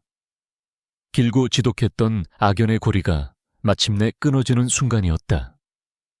모든 것이 제자리를 찾아가고 세상은 다시 평온을 되찾는 듯 했다. 모든 폭풍이 지나간 어느 날, 저녁 강태민은 자신의 저택 거실에서 아이들과 함께 있었다. 이제는 더 이상 텅 비고 차갑게 느껴지지 않는 공간이었다. 거실 바닥에는 아이들의 장난감이 어질러져 있었고 벽에는 혜은이가 그린 삐뚤빼뚤한 가족 그림이 걸려 있었다. 강태민은 어색하게 무릎을 꿇고 하준이와 함께 로봇을 조립하고 있었다. 예전 같았으면 상상도 못할 일이었지만 이제는 그의 일상에서 가장 소중한 시간이 되었다. 서연은 주방에서 그 모습을 바라보며 희미한 미소를 짓고 있었다. 그녀는 사건이 마무리된 후에도 변호사로서 회사 일을 도우며 바쁜 나날을 보냈다. 하지만 그녀의 마음은 늘 이곳 아이들과 강태민이 있는 이 집에 와 있었다. 그녀는 자신들이 어떤 관계인지 앞으로 어떻게 해야 할지 아직 결론을 내리지 못했다. 과거의 상처가 너무 깊었고 미래에 대한 두려움도 여전히 남아 있었다. 그때 강태민이 그녀에게 다가왔다. 그의 손에는 따뜻한 차 2잔이 들려 있었다. 그는 아이들이 노는 모습을 바라보며 조심스럽게 입을 열었다. 아이들이 많이 웃는 것 같아서 줬소. 그의 말에는 진심이 담겨 있었다. 서연은 고개를 끄덕였다. 당신 덕분이에요. 아이들에게 진짜 아빠를 찾아줬으니까요. 두 사람 사이에 잠시 편안한 침묵이 흘렀다. 강태민은 잠시 망설이다가 결심한 듯 그녀를 돌아보았다. 서연 씨, 아니 서연아. 그는 아주 오랜만에 그녀의 이름을 다정하게 불렀다. 지난 시간들 정말 미안했다. 내가 너무 어리석었고 오만했어. 내 눈과 귀를 가린 채 너에게 씻을 수 없는 상처를 줬다. 용서해달라는 말은 하지 않겠어. 그럴 자격이 없다는 거 아니까. 그의 목소리는 낮게 잠겨 있었지만 그 안에는 깊은 후회와 진심이 담겨 있었다. 서연은 말없이 그의 눈을 바라보았다. 그의 눈은 더 이상 과거의 차가운 얼음 같은 눈이 아니었다. 그 안에는 따뜻한 온기와 함께 자신과 아이들을 향한 깊은 애정이 담겨 있었다. 그녀는 천천히 입을 열었다. 알아요. 당신도 피해자였다는 거. 우리 모두가 거대한 거짓말의 피해자들이었죠. 그녀의 목소리는 담담했지만 그 한마디로 그녀는 그를 용서하고 있었다. 강태민은 그녀에게 한 걸음 더 다가섰다. 나는 당신과 아이들이 없는 내 인생을 이제 상상할 수가 없어. 지난 몇 달간 나는 내가 잃어버렸던 것이 무엇인지 비로소 깨달았어. 그건 회사가 아니라 바로 당신과 함께 웃고 아이들과 함께 시간을 보내는 이 평범한 행복이었어. 그는 용기를 내어 그녀의 손을 조심스럽게 잡았다.